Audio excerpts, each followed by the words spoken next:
Il pensait que le Bismarck avait fini de révéler ses secrets. Jusqu'à présent. Un drone sous-marin à la pointe de la technologie vient de découvrir une chambre scellée dont personne ne savait qu'elle existait. Mais voici la partie à laquelle personne n'était prêt. Elle n'est pas vide, elle est chaude, elle émet des signaux, et elle est scellée depuis 1941. Qu'est-ce qui pulse derrière ces murs blindés? Une expérience nazie oubliée, un système d'alerte toujours opérationnel ou quelque chose d'encore plus troublant? Restez avec nous car ce que Prometheus X a trouvé pourrait tout changer sur ce que nous savons du Bismarck. La plongée qui a tout changé. Il pensait avoir tout vu de ce que le Bismarck avait à offrir. Après tout, cette épave a été scrutée par tout le monde. Elle a été conçue pour être juste un peu plus petite qu'une fenêtre de pont B. De Ballard en 1989 à James Cameron en 2002. Mais 2024, c'était différent. C'est alors que les chercheurs ont déployé un nouveau type de monstre des profondeurs, Prometheus X, un drone sous-marin de classe IDAL conçu pour supporter des pressions capables d'écraser l'acier comme une canette de soda. Et quand ils l'ont envoyé à près de 5000 mètres dans le vide noir où le Bismarck repose, personne ne s'attendait à ce que l'histoire change. Mais elle a changé. Avoir une deuxième plongée dans un océan ouvert et que presque tout fonctionne dans l'histoire des opérations de submersibles habités. Le premier signe que quelque chose n'allait pas est survenu lorsque Prometheus X a détecté une anomalie de température. Juste une faible anomalie, à peine une fraction de degré au-dessus de l'eau environnante. Cela ne devrait pas se produire. À cette profondeur, tout est figé dans le temps. Mort immobile, pas de signature thermique, pas d'activité interne. Alors pourquoi la ceinture de blindage d'un cuirassé coulé en 1941 émet-elle de la chaleur? Certains experts murmuraient des processus chimiques. La lente décomposition des métaux isolés de l'eau de mer. D'autres n'étaient pas convaincus. Ils ont souligné que l'anomalie se trouvait juste derrière un mur blindé de 320 mm, une section du Bismarck que personne n'avait jamais cartographiée de l'intérieur. Nous regardons définitivement vers la pente. Nous étions face à la montagne. Ni Ballard, ni Cameron, ni l'équipe des expéditions en profondeur de 2001. Cette partie du navire avait toujours été un mystère car elle était scellée. C'est alors que les théories ont explosé. Pourrait-il s'agir de la zentrale, le centre nerveux blindé où résidaient les cerveaux électriques du cuirassé? Les historiens ont souligné que ces compartiments avaient stocké des purificateurs d'oxygène indépendants des banques de batteries de secours et des ordinateurs de contrôle de tir montés sur amortisseurs. Et voici le coup de théâtre. Ces systèmes ont été conçus pour continuer à fonctionner en cas d'urgence même si le navire perdait son alimentation principale. Certaines personnes ont même avancé des théories plus folles. Y avait-il un équipement classé à l'intérieur? Quelque chose que la Kriegsmarine n'avait jamais documenté publiquement. Les anciens journaux de bord naval mentionnent des modules d'alimentation expérimentaux. Siemens Schuckert et des systèmes de ciblage gyroscellés du genre capable de survivre à des impacts de torpilles.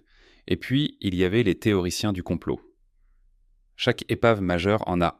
Mon Dieu, qu'est-ce que c'est? Pourrait-il s'agir d'un canon? Oui, vous voyez le canon, l'un des canons. Certains prétendaient qu'il pourrait contenir des communications cryptées montrant les stratégies navales secrètes de l'Allemagne. D'autres ont suggéré des technologies prototypes abandonnées qu'Hitler aurait supposément poussées dans la dernière ligne droite de la guerre.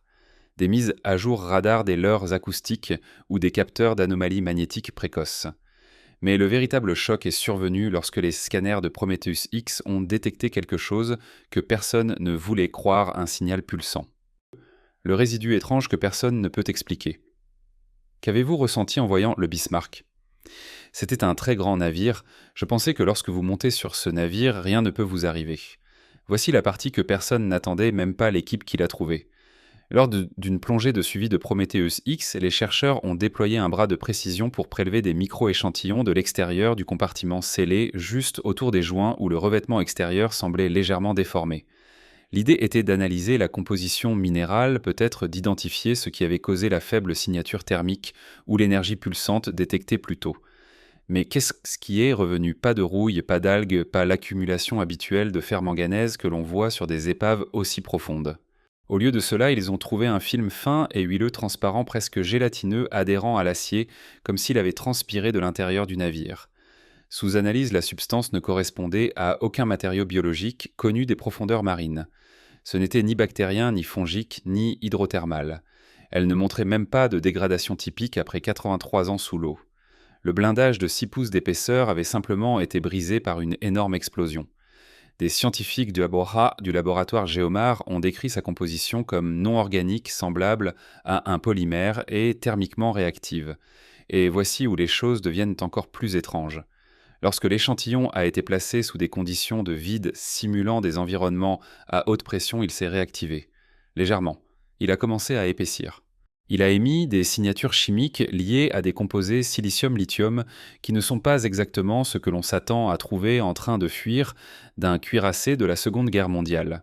Un ingénieur chimiste a déclaré publiquement qu'il s'agissait d'un gel d'énergie. Stabilisé par décomposition, quelque chose utilisé dans des systèmes d'amortissement modernes, sauf que le Bismarck a été construit dans les années 1930. Était-ce une partie d'un système de refroidissement classifié?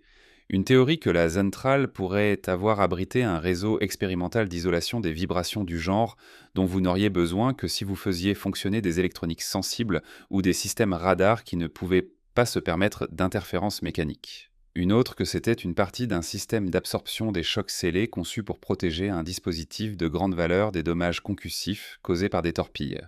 Quelques historiens ont même évoqué des programmes nazis top secrets impliquant des compartiments de commandement scellés avec des régulateurs environnementaux automatiques, une idée empruntée aux premières innovations des sous-marins, mais les théoriciens du complot. Ils sont allés à fond. Certains ont dit que le résidu était un signe de confinement cryogénique lié à des rumeurs selon lesquelles le Bismarck testait des technologies de biopréservation précoce pour les membres d'équipage, les opérateurs radars ou le personnel critique. D'autres ont affirmé qu'il s'agissait de technologies rétro-ingénierie alimentées par des murmures selon lesquels des scientifiques nazis expérimentaient avec des condensateurs non combustibles et des revêtements de furtivité sous-marins dérivés d'équipements alliés capturés. L'écho mystérieux du code Morse. Écrasant. La taille du navire, comme vous pouvez le voir ici, était incroyable.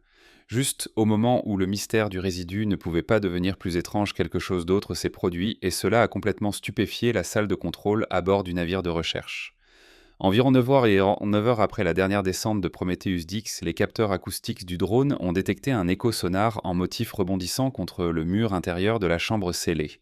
Au début, l'équipe a supposé qu'il s'agissait d'une interférence, peut-être d'un ping en boucle provenant du sonar du drone, rebondissant bizarrement dans l'espace étroit et blindé.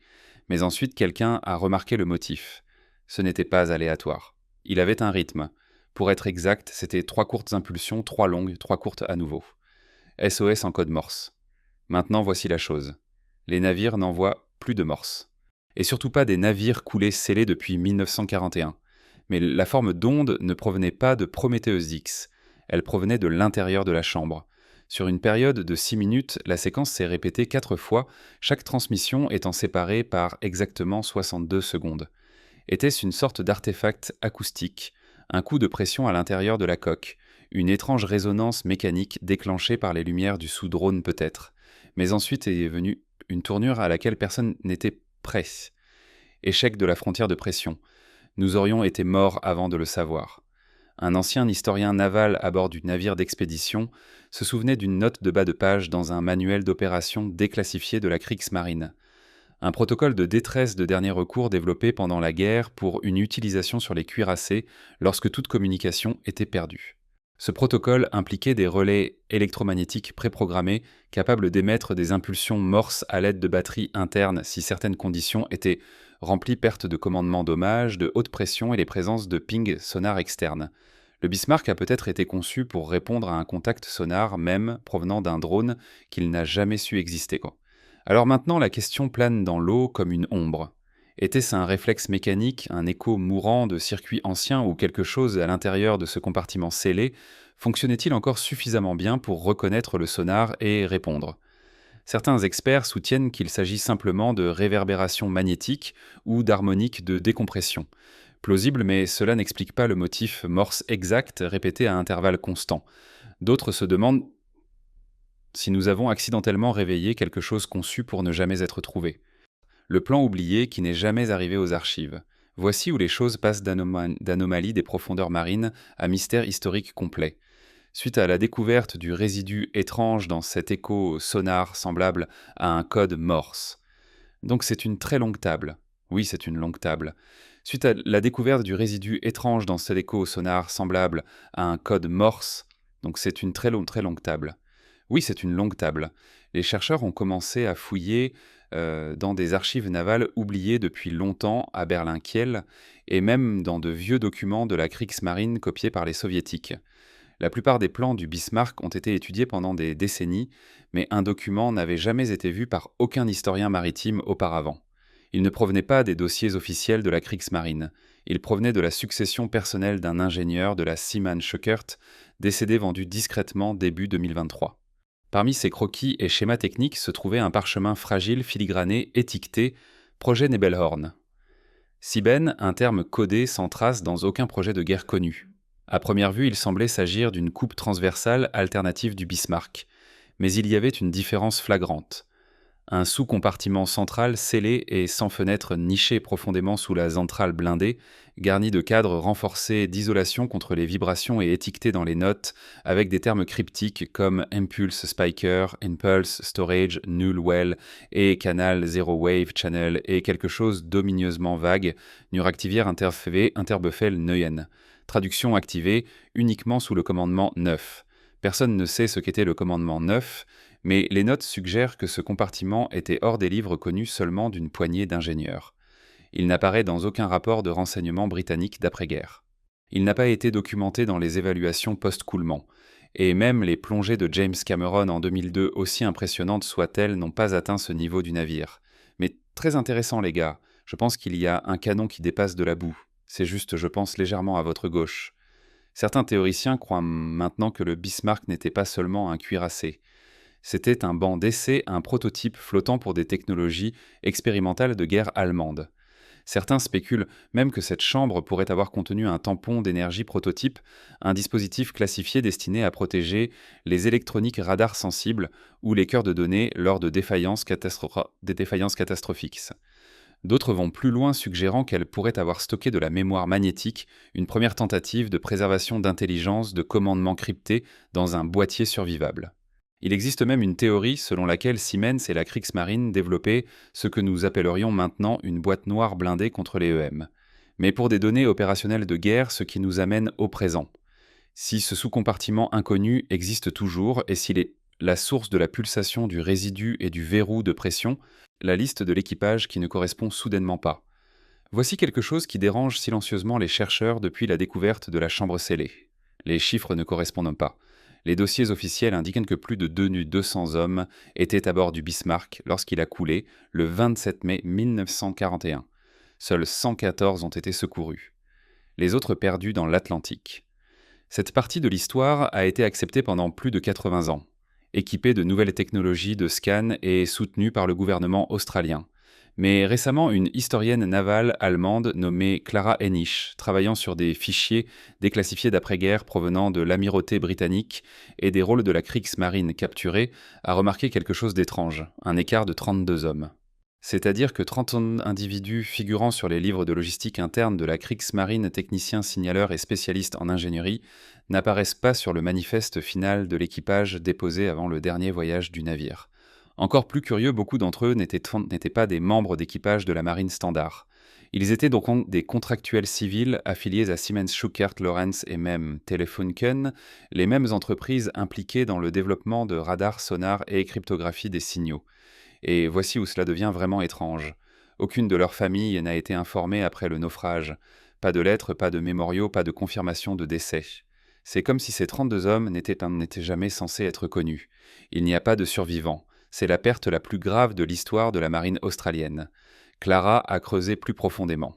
Une note interne d'un marin datée de février 1941 faisait référence à un détachement scellé assigné au compartiment B sous blackout total. Un autre document mentionnait que l'équipe ferait rapport directement à l'Oberkommando der Marine Technik, contournant le capitaine et la chaîne de commandement normale. Cela suggère qu'il pourrait y avoir eu une unité clandestine à bord du Bismarck opérant dans une partie classifiée du navire, peut-être la même chambre scellée que Prometheus 6 vient de découvrir.